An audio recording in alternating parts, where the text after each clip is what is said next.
Salam alaikum, ihr Lieben. Willkommen auf meinem Kanal zu diesem neuen Video von mir.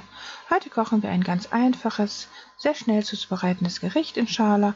Und zwar werden wir Fisch, der schon entgrätet und ausgenommen wurde, also gefrorenen Fisch, zusammen mit Gemüse in einer leckeren Soße kochen. Und dieses Gericht kann man dann zusammen mit Vollkornreis zum Beispiel servieren oder auch mit Nudeln, wie man das gerne möchte. Natürlich könnte man auch frischen Fisch dazu verwenden oder auch jede andere Sorte von Fisch, die man gerade vorrätig hat oder die man gerne mag.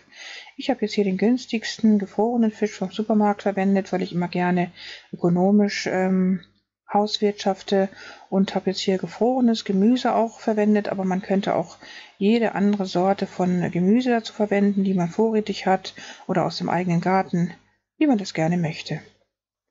Diese leckere Soße kann man wirklich sehr schnell herstellen. Maximal 20 Minuten benötigt man dafür, abgesehen natürlich von dem Reis, den man noch dazu kochen sollte. Wir fangen damit an, indem wir eine Zwiebel klein hacken und diese in einer Pfanne in heißem Fett anbraten. Sobald die Zwiebeln glasig sind, werden wir auch schon das Gemüse hinzugeben. Wie gesagt, ich habe hier jetzt so eine gefrorene Gemüsemischung verwendet, aber man kann auch jedes andere Gemüse dazu verwenden. Wir braten das Gemüse etwa 5 Minuten lang an und dann werden wir auch schon den Fisch hinzugeben. Das ist hier jetzt der gefrorene Fisch, den habe ich hier in jeweils etwa 5 cm große Stücke geschnitten. Den geben wir jetzt hinzu und braten den auch eine Weile lang mit an, und dann geben wir auch schon die Gewürze hinzu. Ich habe jetzt hier Kräuter der Provence, Kurkuma, Pfeffer, Knoblauchpulver, Gemüsebrühe und Paprika als Gewürze genommen, jeweils einen Teelöffel von der Gemüsebrühe etwas mehr, aber man kann da variieren, man kann da wirklich nehmen, was man gerne möchte. Grundsätzlich nehme ich immer sehr gerne Kurkuma zusammen mit dem Pfeffer als Gewürz zu fast allen meinen Speisen hinzu, einfach weil er so gesund ist, und er wird eben nur vom Körper aufgenommen, wenn er zusammen mit dem Pfeffer verabreicht wird. Ja, und dann werden wir das Ganze zusammen jetzt anbraten, und dann geben wir auch schon Tomatensauce hinzu. Ich hatte hier noch so eine Tomatensauce vom Vortag übrig. Den Link dazu werde ich euch unten in der Infobox geben. Spült das nochmal aus mit etwas Wasser. Man kann aber ganz normale passierte Tomaten hierfür verwenden. Man muss jetzt nicht unbedingt Tomatensauce dafür nehmen, aber das kann man natürlich machen.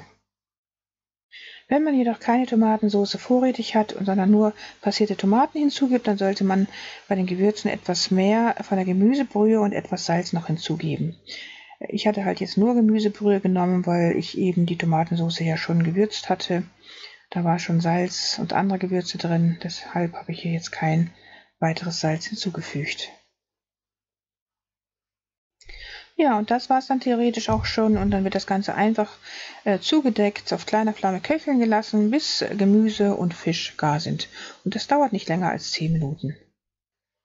Wenn man nur passierte Tomaten hinzugibt, könnte man theoretisch auch noch etwas Sahne hinzufügen. Das gibt der ganzen Soße auch eine leckere, sämige und geschmackvolle Konsistenz.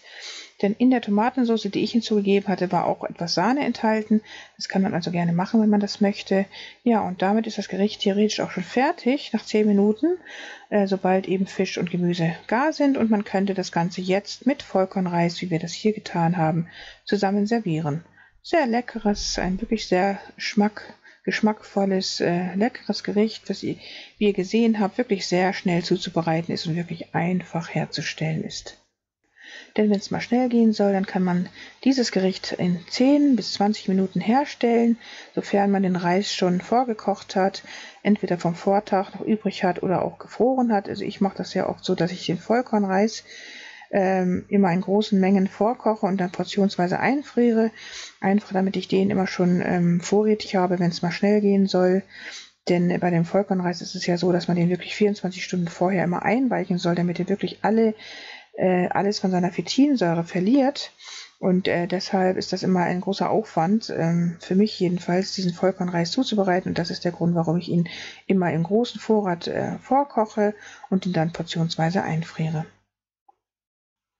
Natürlich aber kann man diese leckere Soße auch mit Vollkornnudeln zusammen servieren oder auch mit Kartoffeln oder auch mit jeder anderen Beilage. Ja, das war's dann auch schon für heute, ihr Lieben. Ich wünsche guten Appetit, gutes Gelingen und viel Erfolg beim Nachkochen. Vergesst nicht Bismillah zu sagen, und dann sehen wir uns inshallah wieder das nächste Mal.